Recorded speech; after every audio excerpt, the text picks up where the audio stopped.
Assalamualaikum warahmatullahi wabarakatuh. Selamat pagi adik-adik. Bagaimana kabar kalian hari ini? Baik ya? Semangat belajar. Sebelum kita masuk pada materi, mari kita berdoa terlebih dahulu. Ikuti Ibu Guru. Satu jari kanan, satu jari kiri, ku gabung menjadi dua, ku buat jembatan panjang. Dua jari kanan, dua jari kiri, ku gabung menjadi empat, ku buat kamera cekrik. Tiga jari kanan, tiga jari kiri, ku gabung menjadi enam, ku buat menara tinggi. Empat jari kanan, empat jari kiri, ku gabung menjadi delapan, ku buat telinga kelinci. Lima jari kanan, lima jari kiri, ku gabung menjadi 10, ku siap berdoa. Berdoa dimulai. Selesai. Nah, kali ini kita akan belajar bahasa Indonesia pada KD 3.2, yaitu mencermati keterhubungan antar gagasan yang didapat dari teks lisan, tulis, ataupun visual. Nah, di sini Ibu akan menjelaskan secara singkat materi tentang yang pertama, yaitu membuat laporan pengamatan. Nah, di sini kita akan belajar membuat laporan pengamatan.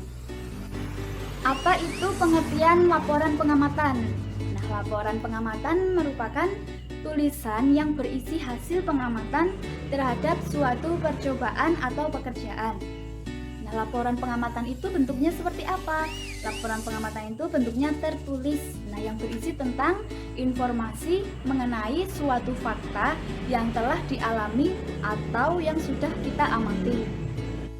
Baik adik-adik, selanjutnya fungsi laporan pengamatan.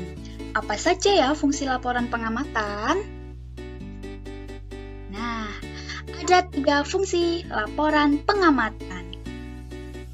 Yang pertama yaitu menjelaskan pertanggungjawaban atas tugas dan kegiatan. Fungsi yang kedua yaitu memberitahukan atau menjelaskan hasil pengamatan.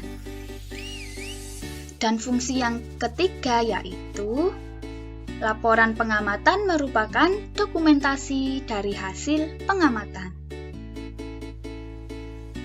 Nah, selanjutnya adik-adik, bagaimana cara membuat laporan pengamatan ya?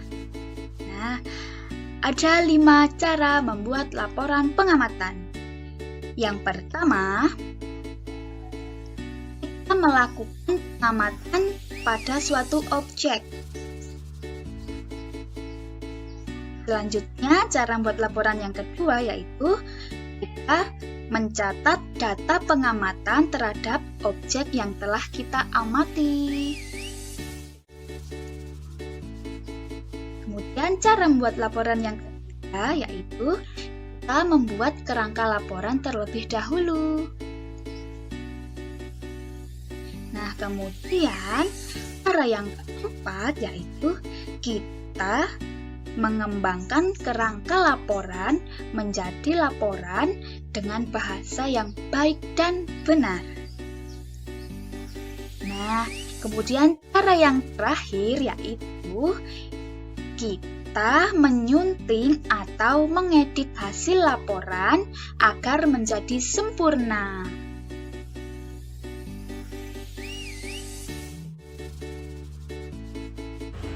Nah, supaya laporan kita dalam keadaan sempurna, maka kita membutuhkan apa ya? Nah, jadi kita membutuhkan tanggapan dari orang lain. Nah, sebaliknya juga, kita harus bisa memberikan tanggapan terhadap laporan yang disusun oleh orang lain. Nah, jadi bagaimana cara menanggapi laporan dengan baik? Nah, mari kita bahas. Nah, adik-adik, bagaimana cara kita menanggapi laporan dengan baik ya? Nah, yang pertama, struktur laporan. Nah, kita harus mengetahui struktur laporan. Nah, struktur laporan ini terdiri atas pembukaan, kemudian isi, dan yang terakhir penutup. Nah, apa saja ya pembukaan, isi, dan penutup ini? Nah, yang pertama yaitu pembukaan. Pembukaan ini berisi tentang gagasan pokok yang bermanfaat sebagai pengantar dalam menyampaikan laporan yang akan dilaporkan. Yang kedua, isi laporan. Nah, isi laporan ini berisi inti laporan yang akan dilaporkan. Kemudian yang ketiga yaitu penutup. Nah, penutup laporan ini memuat semua kesimpulan dan saran dari laporan. Kemudian, cara menanggapi laporan yang kedua yaitu kita harus menggunakan bahasa laporan yang baik dan benar. Nah, dan yang terakhir, kita menyampaikan laporan yaitu ditulis menggunakan pelafalan yang tepat sesuai dengan kaidah bahasa Indonesia dan disampaikan secara runtut. Nah, baik adik-adik, sampai sini kalian sudah paham ya bagaimana cara menanggapi laporan dengan baik. Selanjutnya, contoh pelaporan pengamatan. Nah, ayo adik-adik, kita perhatikan sama-sama ya. Seperti apa bentuk tabel laporan pengamatan ya? Nah, jadi tabel laporan kegiatan percobaan ya sebagai berikut. Nah, di sini tersusun atas apa saja ya. Nah, yang pertama ada nama percobaan. Nah, kemudian tujuan percobaan. Yang ketiga, apa saja alat-alat yang digunakan dalam percobaan.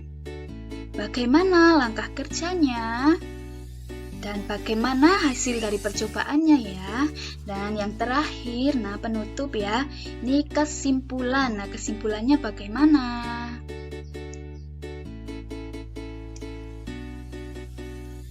Nah, adik-adik, selanjutnya kita masuk pada soal evaluasi ya. Ayo adik-adik siapkan alat tulis dan buku tulis kalian masing-masing. Nah, sekarang adik-adik, ayo tulislah jawaban kalian pada buku tulis, kemudian difoto dan dikumpulkan ya. Selamat mengerjakan. Halo adik-adik, bagaimana belajar kita hari ini? Menyenangkan? Nah, cukup sekian yang dapat Ibu sampaikan ya. Atas perhatian adik-adik semuanya, Ibu ucapkan terima kasih. Apabila banyak salah kata, Ibu mohon maaf. Ibu undur diri. Wassalamualaikum warahmatullahi wabarakatuh.